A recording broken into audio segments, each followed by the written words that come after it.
Hello everyone, welcome to Examporium channel. पिछली जो class हमारी थी लेक्चर 1 वो यूनिट्स एंड मेजरमेंट की थी। आज हम उसी को आगे डिस्कस कर रहे हैं।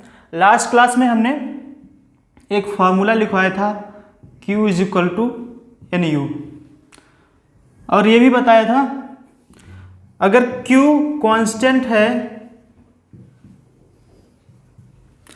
तो इस फार्मूले को लिख सकते हैं N1U1 is equal to N2U2,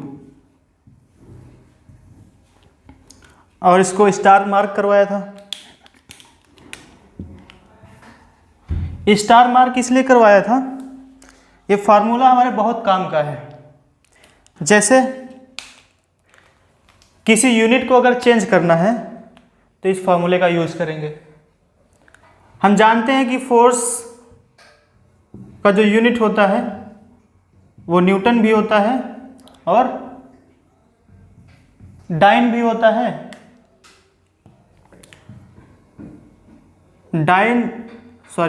Newton SI unit होता है इसका, और डाइन CGS सिस्टम में इसका यूनिट होता है। अगर न्यूटन को डाइन में कन्वर्ट करना है तो हम इस फॉर्मूले का यूज करेंगे। मान ले एक डाइन को न्यूटन में चेंज करना है, मान ले एक न्यूटन में n डाइन है, तो यहाँ पे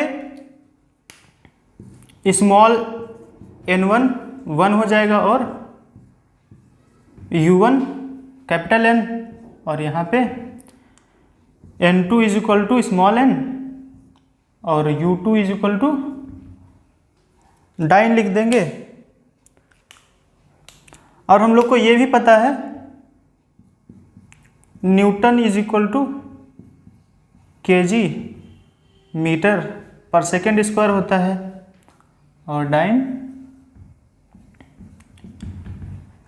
जहाँ पे किलोग्राम था CGS में वहाँ पे ग्राम हो जाएगा, ग्राम, और मीटर की जगह पर सेंटीमीटर हो जाएगा, और सेकेंड इसमें भी सेकेंड ही रहता है। ठीक, अब इसको हम मिटा दें थोड़ा सा तो हमको जगह मिल जाएगी।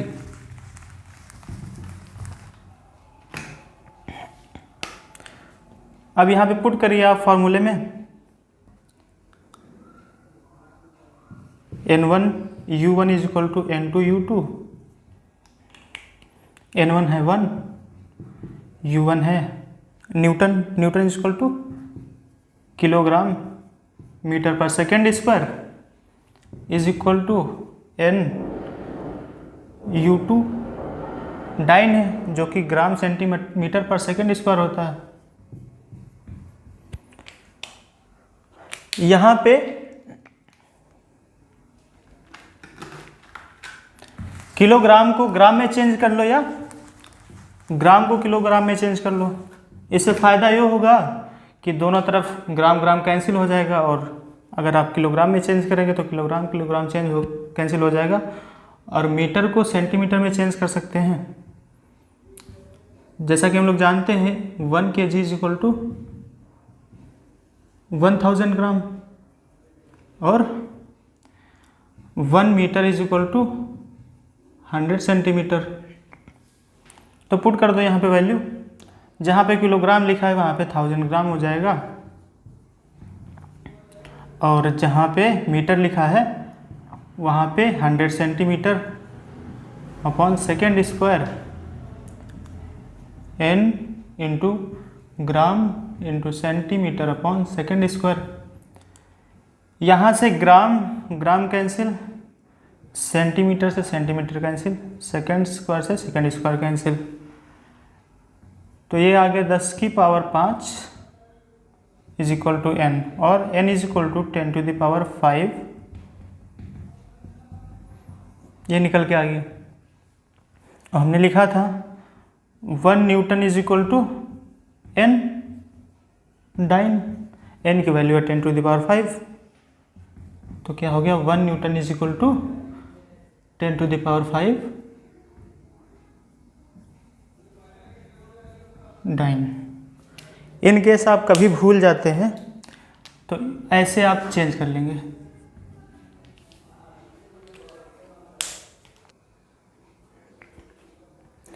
उम्मीद है कि आप लोगों ने नोट कर लिया होगा इसका। और आगे हम स्टार्ट करते हैं। इरेज कर देते हैं इसको।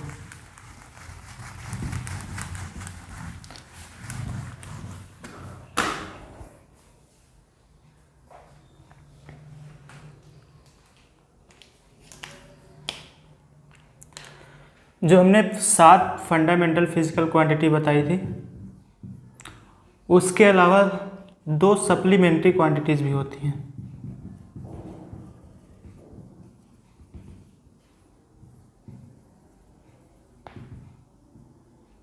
Supplementary physical quantities.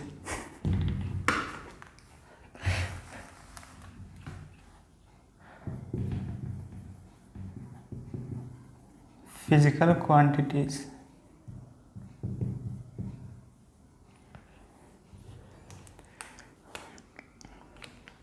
पहली होती है प्लेन एंगल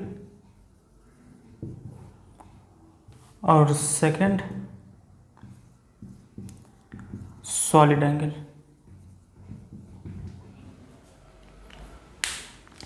इतना नोट करने के बाद में आप फ्रेश हेडिंग डालेंगे प्लेन एंगल।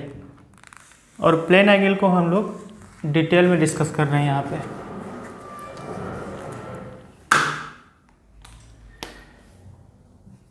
फर्स्ट है प्लेन एंगल।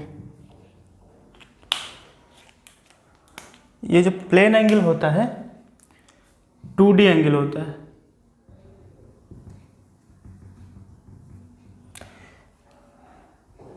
जैसे 2 प्लेन्स के बीच में, ये डायरी है हमारी, एक ये नीचे वाला प्लेन है और ये इंक्लाइन प्लेन। इसके बीच में जो ये एंगल बनेगा ये प्लेन एंगल होगा। और हम ऐसा भी कह सकते हैं 2 लाइंस के बीच में जो एंगल होगा ये वाला एंगल, इसको प्लेन एंगल बोलेंगे। प्लेन को भी अगर ड्रॉ करें तो भी लाइन ही दिखेगा, और लाइन को भी ड्रॉ करें तो लाइन है ये।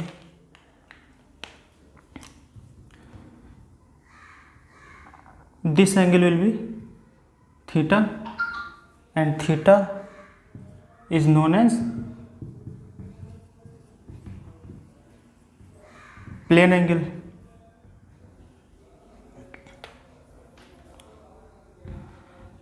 अगर ये वाली लाइन की लेंथ r है और इसकी भी लेंथ r है तो एक यहाँ पे ये r क्रिएट हो सकता है। अगर इस पॉइंट को हम O नाम दें, इसको A और इसको B, तो ये जो इसकी लेंथ होगी R की लेंथ L मान लेते हैं इसको।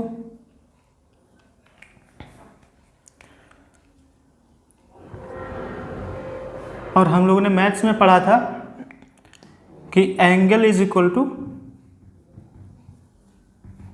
आर्क अपॉन रेडियस होता है। और यहाँ पे एंगल जो है प्लेन एंगल है, थीटा है, वो आर्क हमने एल मानी हुई है और रेडियस आर। ये फार्मूला हो जाएगा। और जिसका यूनिट होता है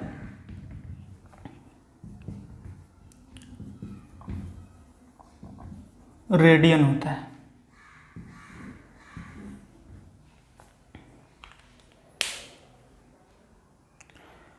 आगे हम लोग डिस्कस करेंगे प्लेन एंगल। पॉज करके नोट कर लीजिए इसको।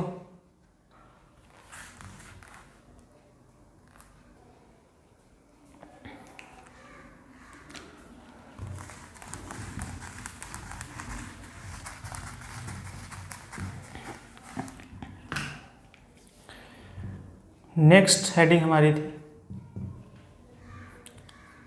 Solid angle.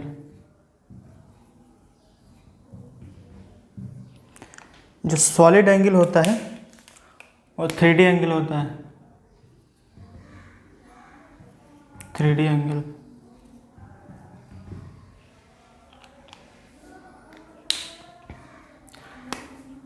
आपने कोन देखा होगा, कोन वाली आइसक्रीम इस टाइप की होती है, ठीक है।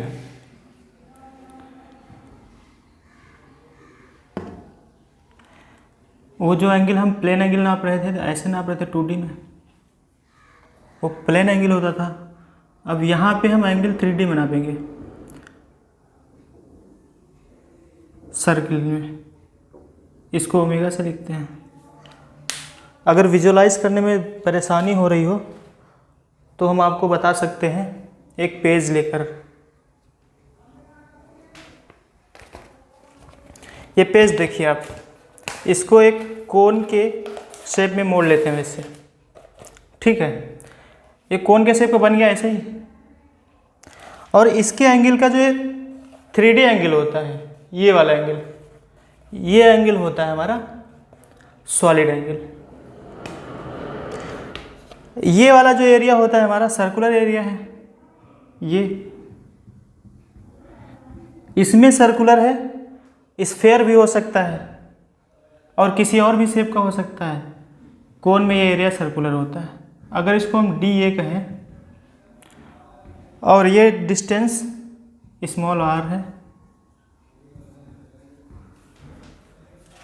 तो सॉलिड एंगल का formula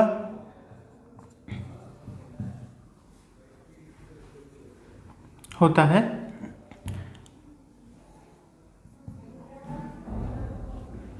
solid angle is equal to DA upon R square.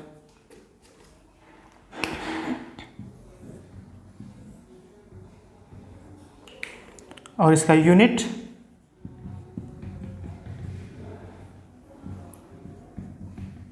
Steradian.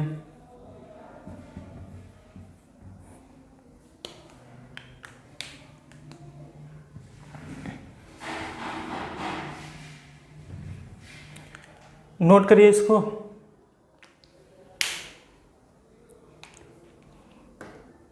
Note कर लीजिएगा पॉज करके, इसको इरेज कर रहे हैं। और जो नेक्स्ट हमारा टॉपिक होगा वो होगा dimensions.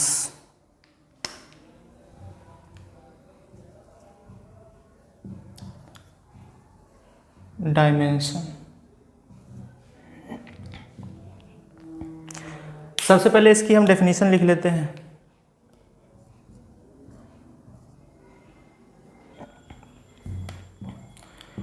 Dimensions are the powers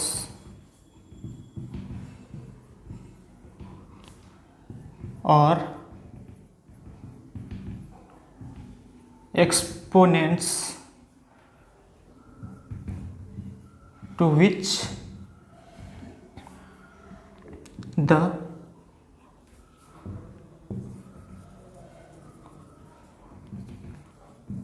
fundamental quantities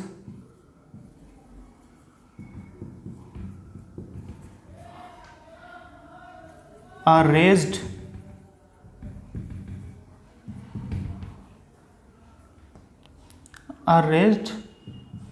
in order to express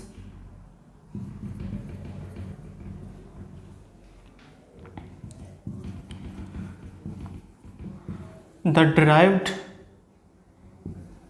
unit of a quantity।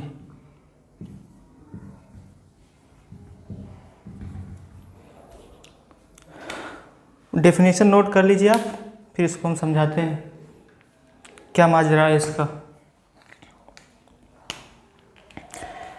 जैसे किसी लेंथ को मेज़र करना है तो एक ने नाप दिया मीटर में, दूसरे ने कहा नहीं हम सेंटीमीटर में नापेंगे।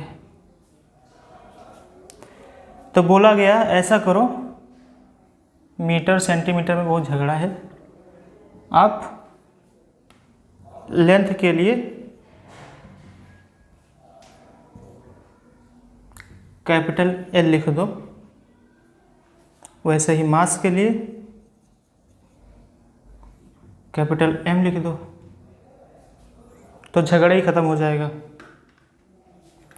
ये कॉलम मिटा देते हैं हम, फिर ये टेबल बना देते हैं और टोटल आप सब कुछ लिख लीजिए उसमें।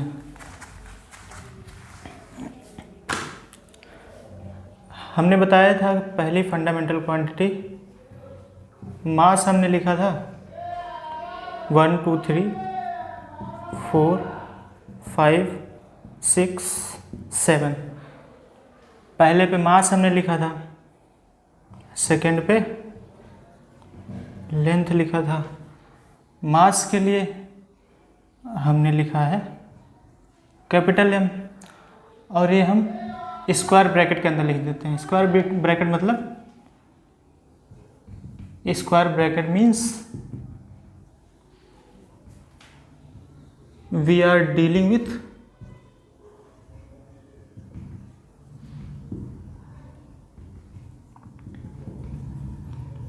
डायमेंशंस। ऐसे ही लेंथ को कैपिटल एल स्क्वायर ब्रैकेट के अंदर लिखना, और टाइम को कैपिटल डी लिख दो, टेम्परेचर को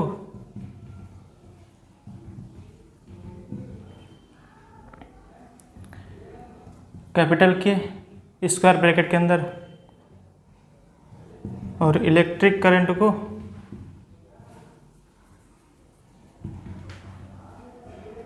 कैपिटल ए से लिख दो। टेम्परेचर को कभी कभी के से लिखते हैं, कभी कभी थीटा से भी लिख देते हैं, किसी किसी बुक में लिखा हुआ है। और वैसे ही इलेक्ट्रिक करंट को ज़्यादातर ए से ही लिखते हैं, और कभी कभी कैपिटल आई से भी लिख देते हैं। और ल्यूमिनस इंटेंसिटी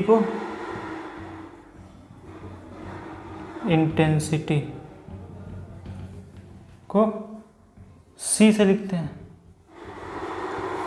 और लास्ट हमारा था अमाउंट ऑफ सब्सटेंस,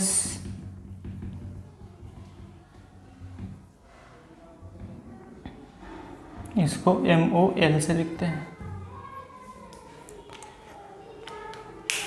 ये नोट करिए, फिर हम आगे बताएंगे कि डेराइव्ड फिजिकल क्वांटिटी का डायमेंशन कैसे निकालते हैं।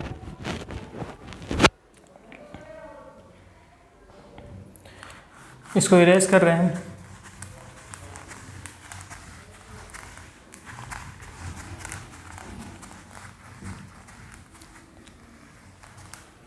आप लोगों ने डेफिनेशन तो लिख ली, लेकिन समझ में नहीं आया होगा कुछ।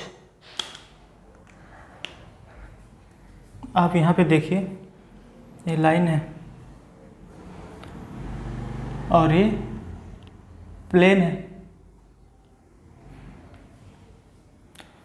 और ये यहाँ पे मान लो 3D शेप में एक क्यूबॉइड है।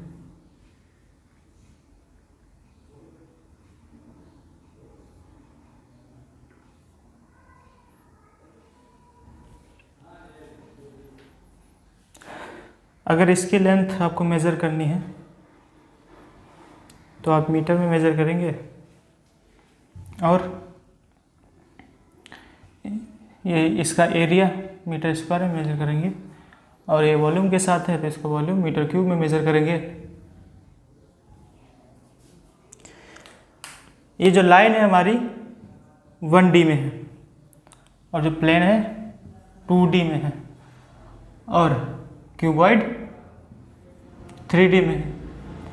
ये D है क्या यहाँ पे? D का मतलब होता है डायमेंशन, और डायमेंशन हमने लिखा था कि dimensions are the powers to which the fundamental units are raised in order to express the derived unit of quantity. यहाँ पे मीटर देखो, मीटर पे कितनी पावर है? 1। इस पे पावर है 1, तो यहाँ पे मीटर में डायमेंशन है 1, और यहाँ पे देखिए आप मीटर में पावर है 2।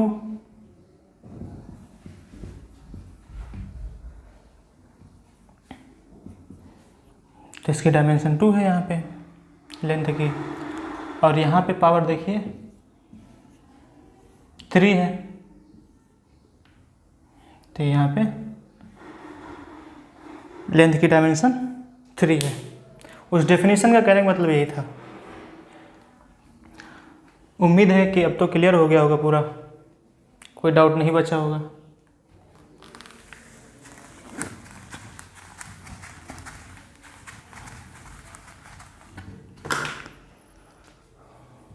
आप एग्जाम्पल्स लिख लीजिए कुछ। पहला एग्जाम्पल,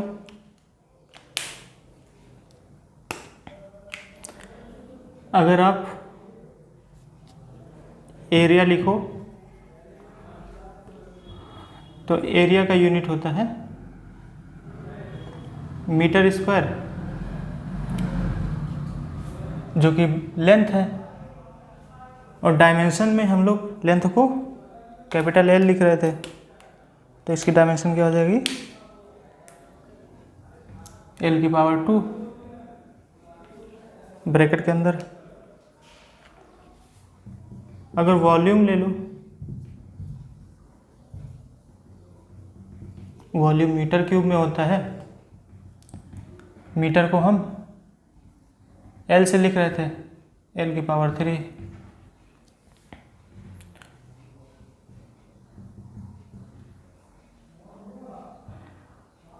वॉल्यूम थर्ड पे आप ले लीजिए वेलोसिटी,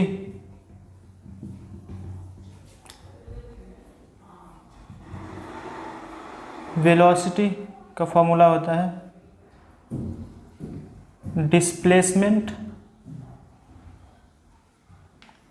ऑन टाइम। डिस्प्लेसमेंट एक डिस्टेंस है, डिस्टेंस को L से लिखते हैं और टाइम को कैपिटल T से लिखते हैं। T यहाँ पे नीचे है, अगर ऊपर लिखे मल्टीप्लाई में तो पावर माइनस में आ जाएगी इसकी, तो ये हो जाएगा L T माइनस 1।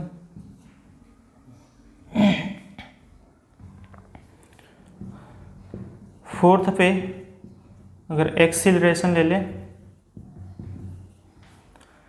एक्सीलरेशन होता है change in velocity upon change in time. Change in velocity, velocity का डायमेंशन में लिखा हुआ है LT minus 2, sorry LT minus 1, LT minus 1 लिख दो ऊपर, और नीचे टाइम को कैपिटल T से लिखो। T जब ऊपर जाएगा तो ये बन जाएगा LT माइनस 2। जनरली हम लोग को भी डेराइव्ड फिजिकल क्वांटिटी का डायमेंशन लिखते हैं, उसमें M, L और T तीनों का टर्म लिखते हैं, और इसके बाद अगर कोई और आता है टर्म तो उसको भी ऐड करते चले जाते हैं, लाइक थीटा और A। इसमें L का डायमेंशन 2 है, L2 लिख दिया। M का डायमेंशन इसमें है नहीं, मतलब 0 है, और T का डायमेंशन इसमें नहीं है तो 0 लिख दो। ऐसे भी लिखते हैं, ऐसे इसमें M की पावर 0, L की पावर 3, T की पावर 0 हो जाएगा, और वेलोसिटी में M की power 0, L T minus 1। Acceleration में M की पावर 0, L T माइनस 2। आप ये नोट कर लीजिए।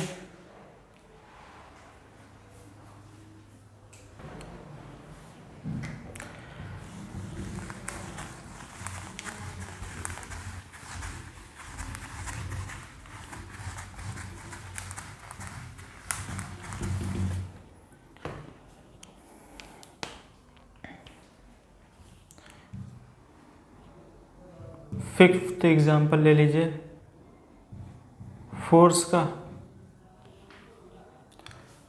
फोर्स होता है मास इंटू एक्सीलरेशन।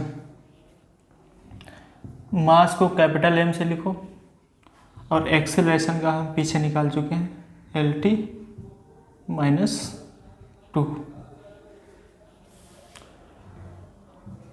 6 पे अगर आप वर्क डन लिखें तो ये होता है फोर्स इनटू डिस्प्लेसमेंट। फोर्स का डायमेंशन लिखा हमने MLT-2 और मल्टीप्लाई में डिस्प्लेसमेंट L में, तो ये आ गया ML²T-2।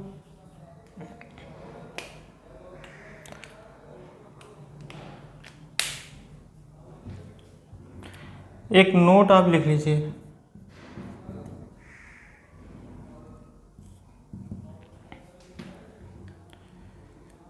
Dimensions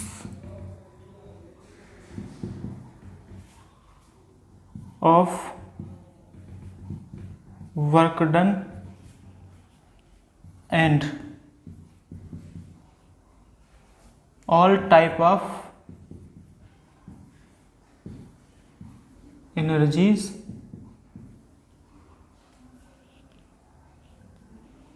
dimensions are same and equal to ML²T-2। और एक चीज़ आप लोग को और याद रखनी है,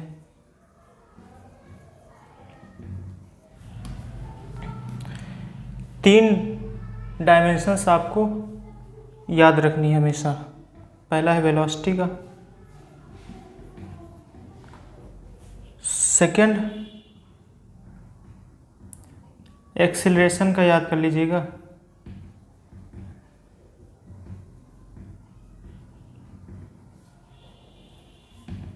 थर्ड वेलोसिटी एक्सीलरेशन याद है आपको तो फोर्स का निकल आएगा,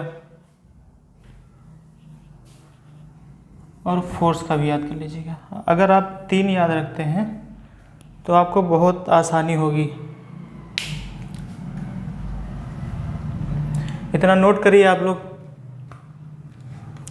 उसके बाद इसके आगे हम कुछ डिस्कस करते हैं।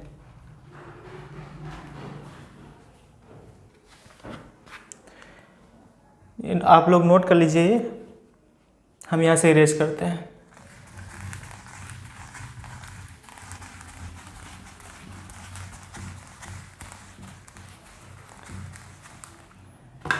जो हमने पीछे नोट लिखवाया हुआ था उसको देख लो एक बार।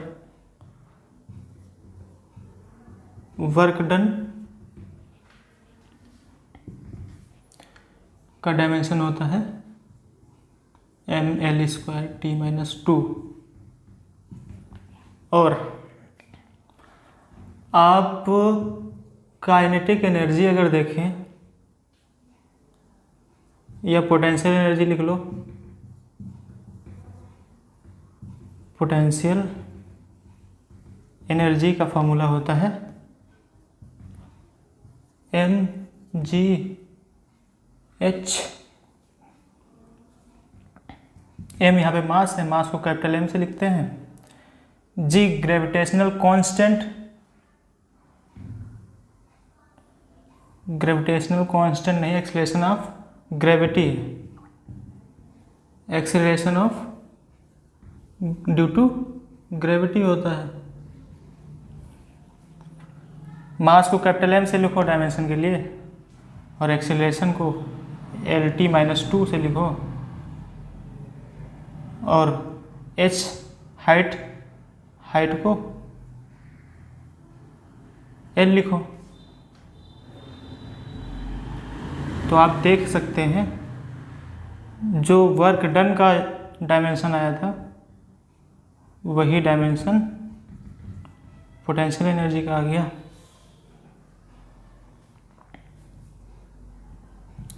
अगर आप काइनेटिक एनर्जी देखें, काइनेटिक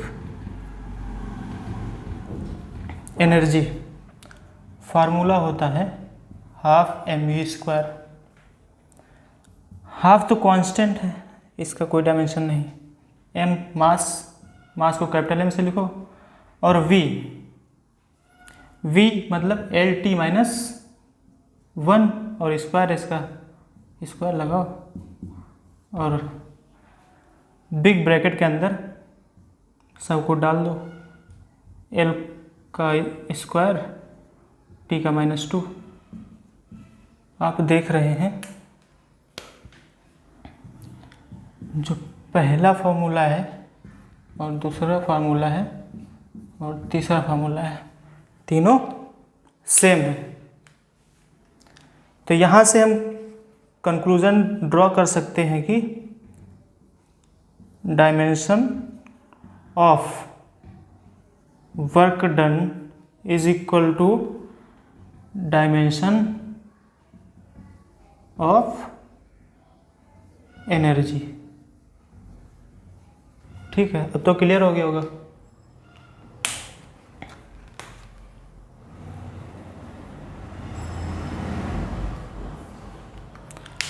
नोट करिए आप लोग, आते हैं हम थोड़ी देर बाद।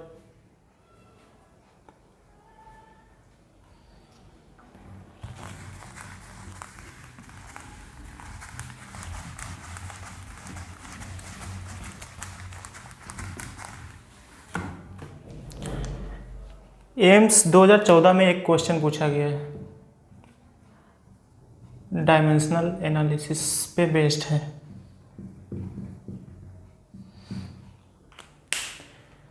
उन्होंने बोला है if the units of length, mass and force, if the unit of length,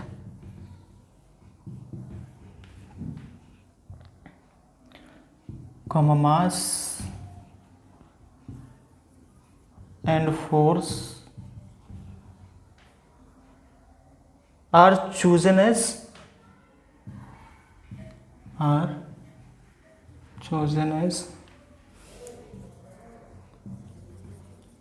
fundamental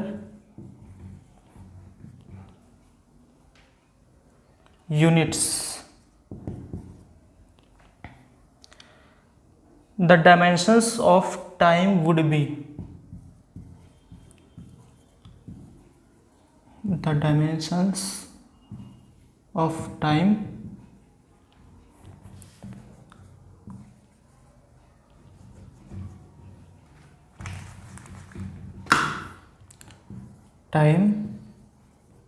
would be, option A दे रखा है m की पावर हाफ,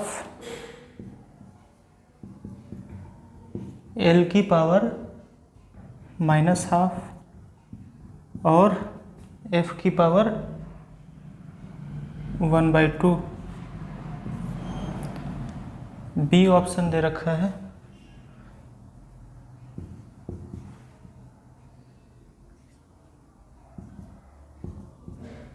m की पावर हाफ, l की पावर हाफ, t की पावर हाफ, और सी ऑप्शन दे रखा है m की पावर हाफ,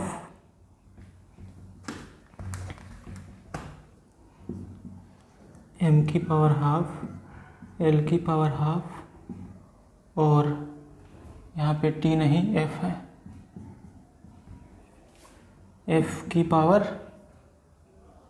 -½ और डी ऑप्शन है m की पावर हाफ, l की पावर -½ और f की पावर -½ क्वेश्चन नोट करिए, इसका सलूशन हम बता रहे हैं।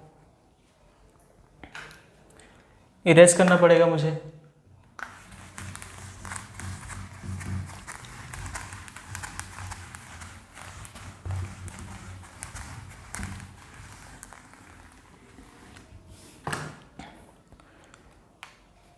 जो हम एग्जाम्पल लिखवा रहे थे वहाँ पे हम लोग fundamental quantities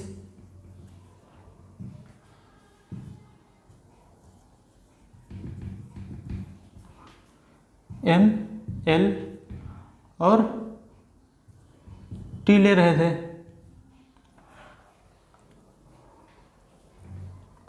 but in question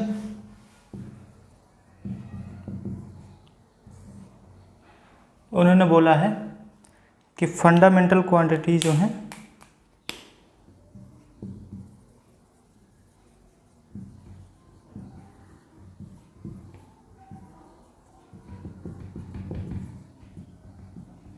क्या क्या है, लेंथ, मास और फोर्स, एल कामा मास और एफ है।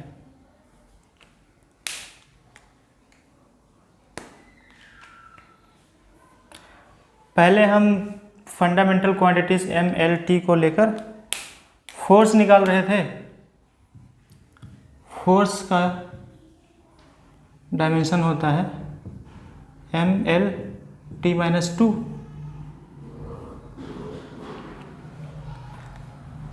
अब हमको टी को एम, एल और एफ के टर्म्स में निकालना है।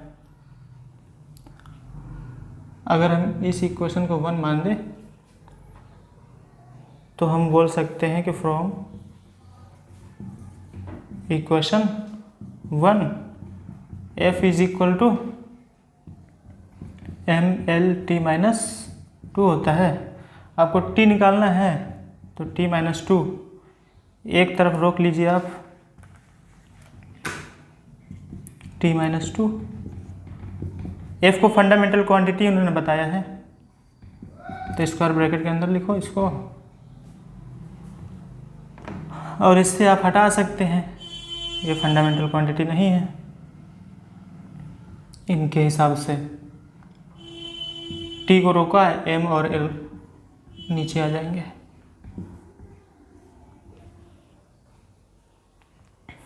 ठीक है, जब पावर -2 इस साइड भेजेंगे तो 1/2 हो जाएगी, माइनस में ही रहेगी। बट या तो पहले इसको लिख लो, एम, एल -1 पावर हो जाएगी, ऊपर जाएगा, इसकी पावर -1 हो जाएगी, और एफ वैसे ही लिखा रहेगा, और ये पावर -1/2 हो जाएगी।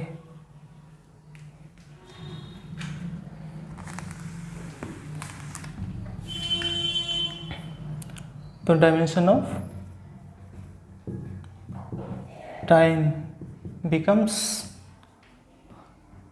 n की पावर -12, सॉरी प्लस का हो जाएगा,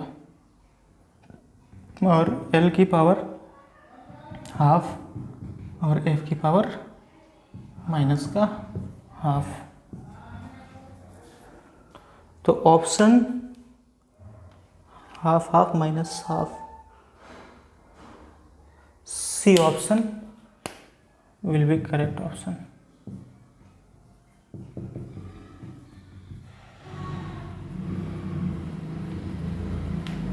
option C will be correct.